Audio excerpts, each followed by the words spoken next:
and not enough to give the story away. So it's a bit of a balance. But anyway, Aerith is a young girl, so it's sort of a bit of a coming of age when it starts. And she's leaving to go away. Now, that was a common thing back then, right? Young Yes, you go in service. They used to call it in service. Right, and she was going in service. And you will find a lot of Newfoundland historical books will be about a girl who's gone in service, or there will be a girl in service there, and that means becoming a maid, a domestic It's a fancy term for it. It's a fancy term for it, but we used to say going in service. My mother was in service, and my aunts, and it was a way for young girls. Now, they didn't leave town. They were in the same town. But it was a way for young girls to contribute. I mean, they didn't make the money. The money went to the family.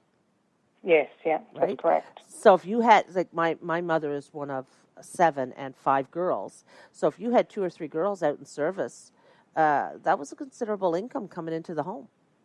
Yes, So that's what they did. And so it was very common, and you'll find it all over Newfoundland books. And so Aerith is going into service, but a tragedy, a trauma, a terrible thing happens, and I'm not going to say what. And that changes the course of things for her. Yes, so it changes, it changed, I guess, the course of the book and the course of her life, really. Right. But she does end up in service for her uncle, or her step-uncle, and I guess that's kind of the first place she feels any kind of belonging or any kind of love is in the community where she ends up. And those communities are real places, or they were real places back in the late 1800s. So, and that's the interesting thing, because for a lot of the girls that went away into service, and it was very common for outport girls to be sent to St. John's, to the wealthy people's houses, and that wasn't always a positive experience. I mean, no, people didn't always treat domestic people very well, particularly the young girls. And so it wasn't always a good thing for them. But in this girl's case, she had a terrible home life and is going into, and it turns out that it's a very positive experience for her for the time she's there, that she finally gets a glimmer of how people should treat people. And that's right. Right. And so she gets that sense of community with the women of that town. Well, it's not even a town. I mean, it's a very small little bay. And she gets a sense of, hard work and doing your part and being, and just being treated well and treating others well. And so very, very strong Newfoundland values of the time, really. Yes, and she falls in love with the children. She feels a sense of love and I guess motherhood towards the children, because their mother had died the year before, or the winter before, with the flu, which was a common occurrence back then too. Yeah. Yeah. So she felt her first time, for the first time, she felt love of something, and it was of these 3 little children that were under her care. 3 little orphans, or not orphans because they had a father, but motherless. Yes. And so she could relate to them and feel for them. And so even though she had a really hard life, she was very empathetic and very sympathetic to their plight and to the community. But as it does in books, she had to leave. She had to leave for the winter, and before she left, she was devastated, and she made a promise to the children that she would return, she was coming back, and that she would come back to them, because they were almost like her children to her, even though she was 16. She was very young, but it was the first time that she had any kind of a family or a sense of family. So she promises them that she's going to come back. And so now, without giving too much away, so we'll just sort of bounce a little bit so we don't tell the storyline. But we have to keep in mind that this is a 16-year-old girl. She's making a promise, but 16-year-old girls in the late 1800s did not have a lot of power to be able to go where they wanted to go, when they wanted to go. There was a lot of things that controlled her life, and this promise that she made was going to be near impossible to keep. Yes, and would take years for her to keep, yes. Yes, it was. So it became a journey of her trying to get back to fulfilling that promise in some way. And yes, because really the only thing she had at the time that she made that promise was her word. That was the only thing that she really had to her name was her promise and her word. So she wanted to keep that, like she became focused on that. Yes, and so she was very determined, and she was very things happened to her. She was treated horribly, and a lot of things happened, but they always she always found a way to come through, and some good things happened to her as well. There was some good fortune that occurred, like everybody's life.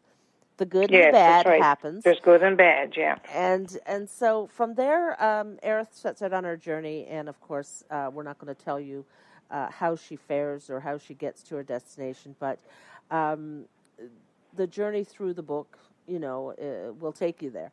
And what struck me was, so when you wrote the book, I was going to the book's actual. You do a lot of flashback or flash forward. I'm not sure now. I can't remember. Where you flashback. She would be thinking back.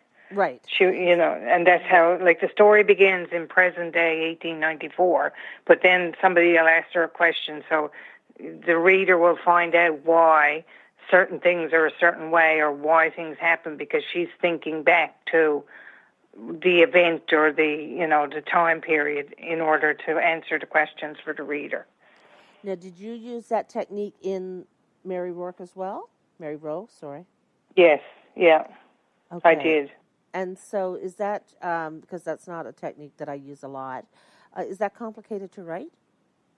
Not in particular, no. But you kind of have to direct the reader because if you don't, they won't know that it, like in my mind, I knew it was happening in the past. But if you don't say, well, this was like 10 years ago or 5 years ago, then it's, kind of, you might lose your reader, yeah. Right. But I did that in my first book, in No Turning Back, and I did it because I wanted to give the reader a break. Right. Like from the story, so I wanted to give the reader a break, so I would think back to things of my childhood and happier times, and when and it was kind of to give the reader a glimpse of my brothers and sister who had died, like to give them a sense that these were real people. They just didn't stop existing because they died. Right. So that was, that was kind of how I did it in the first book, and I liked to do that, so I carried it on in the other books. So even though the present day, and so the people listening, is late 1800s, there is a little bit of shifting within time. Yeah, but not a lot, because she's only 16, so it would only go back, a few years to her, 16 actually, right? Yeah. So anyway, and so what is your background with writing? How did you, I know you started to write your memoir, but did you go to school? Did you take courses? What is your background? Not a thing. I didn't, I'm not like an English major or anything like that. I can remember being in school and liking to write poems and liking to write little short stories and things like that. But other than that, I have no, formal training or anything that would get me through to. If someone had to tell me 20 years ago I have 3 novels written, I would be like, hell no. There's no way, but now I do. So and I always tell people this, that so writing is not an easy thing. Absolutely not. It takes a lot of discipline to sit and carry on and to rewrite and to fix it and to prepare it so that you're telling the story in a way that the reader will enjoy. And there's a lot of crafting and a lot of work that goes into it. I always say that the easier a book is to read, the harder it is to write. And that's not original. I've read that somewhere. So when people read a book that seems, they whip through it and they can't put it down, then that's when the writers probably worked a lot on it. And of course, the editors who see the things that you don't see because you're blind to it. You're thinking it, you know it, but sometimes you don't always say it. That's right. So that the reader thinks it and knows it. So editors are very, very important. So you're now with Flanker Press. Yes. And and I am as well. So full disclosure, they have been fabulous, and can't say enough good things about the process of working with a publisher. Because I've done both. I've done independent. I've had 2 different publishers, and Flanker stands head and shoulders above it all. Yes, they're a wonderful company. They're a wonderful company. Family-owned, hands-on, constantly out there doing what needs to be done. They really manage and support the authors very, very well. I mean, authors have to do their own part. This is your work, and you can't just leave it to the publishers to be. I feel like it's a partnership.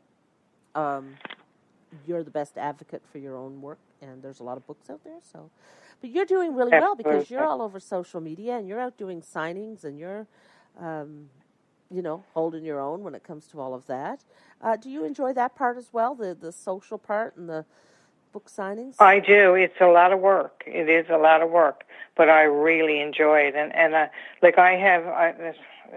It almost feels like you're entitled to say that you have a fan base, but I have a lot of people that follow me and follow the books, and I asked when Being Mary Rowe was out, I said, if you're somewhere, take a picture of where you are with Mary, and people just went crazy with that. They put her on ships, they took her to, they brought her all over the world, to Peru and over in France and things like that. So people were just posting and sending me pictures, so it was fantastic. So it's really nice, and I love that people come up and talk to you and say, well, I really love that book, and, can you tell me if there's going to be more, and things like that. Like now with The Promise, it's the same. People are like, oh, you got to write another one. So yeah, I'll have to write another one. I think there's a list of when it comes to readers, and this is my own sort of thing, there's a list of things that authors need, such as buy my book, tell people about the book, review the book, things like that. But really, it is a relationship with the readers. I love it. I absolutely love to, and it's great to find people who are interested in buying the book, because you want to sell the book, because then, that finances the next book.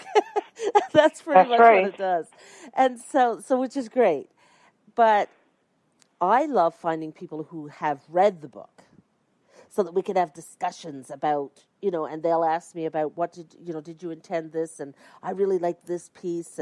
And that's where I get, really get involved with the readers. I just love that aspect of it. And I love knowing that of all the things that somebody could be doing with their time, that they take a few hours.